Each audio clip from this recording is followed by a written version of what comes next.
5ই অগাস্টে বিজিবিকে দায়িত্ব দেওয়া হয়েছিল ঢাকার 14টি এন্ট্রি পয়েন্ট গার্ড করার জন্য, যেন বাইরে থেকে ছাত্র জনতা প্রবেশ করতে না পারে। কারণ 5 আগস্ট ছিল গণভবন ঘেরাওয়ের কর্মসূচি।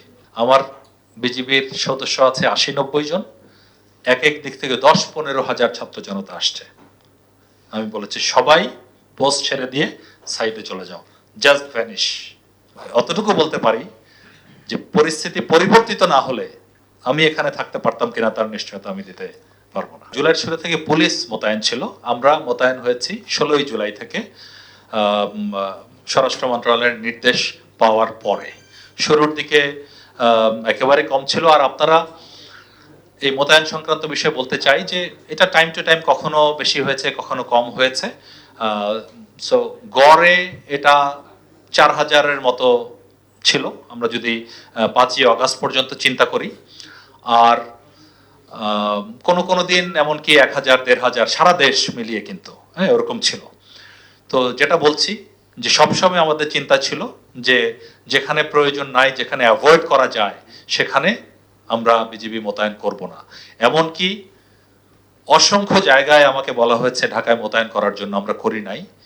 কারণ দেখেছি যেখানে ছাত্র বেশি রয়েছে, জনতা উচ্ছৃঙ্খল না সুন্দরভাবে একটা আন্দোলন করছে, কোথাও ওইভাবে আমরা শহীদ মিনারে সবচেয়ে বড় জমায়েত হচ্ছিল, আপনারা জানেন। শহীদ মিনারে আপনারা আপনাদের পুরনো ভিডিও ফুটেজ ছবি দেখবেন, বিজিবি আমরা পাঠাই নাই, আদেশ হওয়ার পরেও পাঠাই নাই। কারণ এত ভিড়ের মধ্যে যে কোনো দুর্ঘটনা ঘটলে নিজের কাছে জবাবদিহি। আমার নিজের মেয়ের হাজবেন্ড, ওরা দুজনেই ছাত্র বলা যায়, ডিগ্রি পাশ করে মাস্টার্সে পড়া, তারাও আন্দোলনে গিয়েছে।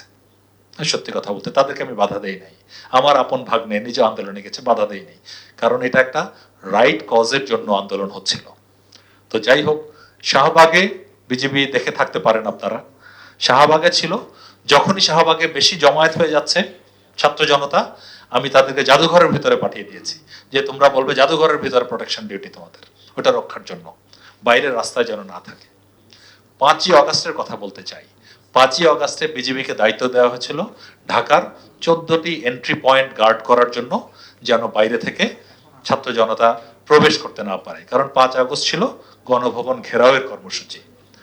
আদেশ অনুযায়ী, আদেশ এক জায়গা থেকে পাইনি, দেশের সর্বোচ্চ অসংখ্য পূর্বতন মন্ত্রী, ইভেন এমনকি অনেক সিনিয়র ব্যক্তিবর্গ, আমি বাই নেম আর বলতে চাচ্ছি না, একটা প্রেশারের মধ্য থেকে আমরা ওই 14 জায়গায় 80-90 জন করে বিজিবির সৈনিক পাঠালাম।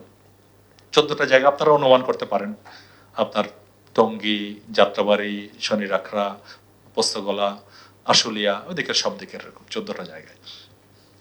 সকাল 9টা-10টার দিকে আমি খোঁজ নিলাম কি অবস্থা। আমার বিজিবির সদস্য আছে 80-90 জন, এক এক দিক থেকে 10-15 হাজার ছাত্র জনতা আসছে। আমি বলেছি সবাই পোস্ট ছেড়ে দিয়ে সাইডে চলে যাও, জাস্ট ভ্যানিশ। কারণ এখানে 10-15 হাজার ছাত্র জনতার গার্ড করার কোনো প্রয়োজন নাই। এখানে কোনো ধরনের গার্ড করতে গেলে হতাহতের সংখ্যা বাড়বে। তো এভাবে আমরা দায়িত্ব পালন করেছি। অনেক ক্ষেত্রেই যেটা বলেছি অ্যারেস্ট করার কথা, আমি বলেছি বিজিবি অ্যারেস্টে তো প্রশিক্ষিত নয়। আপনারা মব কন্ট্রোল করার কথা বলেন, মব কন্ট্রোলের উপরে বিজিবিকে তো কোনো প্রশিক্ষণ কখনো দেয়া হয়নি। বিজিবিকে আপনার পুলিশ যে রায়ট কন্ট্রোল গিয়ার ইউজ করে, ওই শিল্ড, ব্যাটন, এগুলো আছে দেখেন, এগুলো আমরা নিজ খরচে বিজিবিকে কিছু কিছু ব্যাটালিয়নে কিনে দিয়েছি। কারণ এর ধরনের দায়িত্ব মাঝে মাঝে আসে। আবার যাদেরকে এটা দিয়েছি তাদেরকে অস্ত্র দেইনি, যাতে আগ্নেয়াস্ত্র কম থাকে। হেলিকপ্টার ডিনাই করেছি। মানে যেভাবে আপনাকে যে বলছি, প্রায় প্রতিদিনই তখন স্বরাষ্ট্র মন্ত্রণালয়ে সমন্বয় মিটিং হতো। ওখানে যে পুলিশ যে ভূমিকা পালন করছে সেটা বিজেপি করতে পারছে না, সেটা তো আমার এক ধরনের, আমি বলবো যে জবাব দেওয়া, বা যেটা বললেন। এবং যেটা অতটুকু বলতে পারি যে পরিস্থিতি পরিবর্তিত না হলে আমি এখানে থাকতে পারতাম কিনা তার নিশ্চয়তা আমি দিতে পারবো না।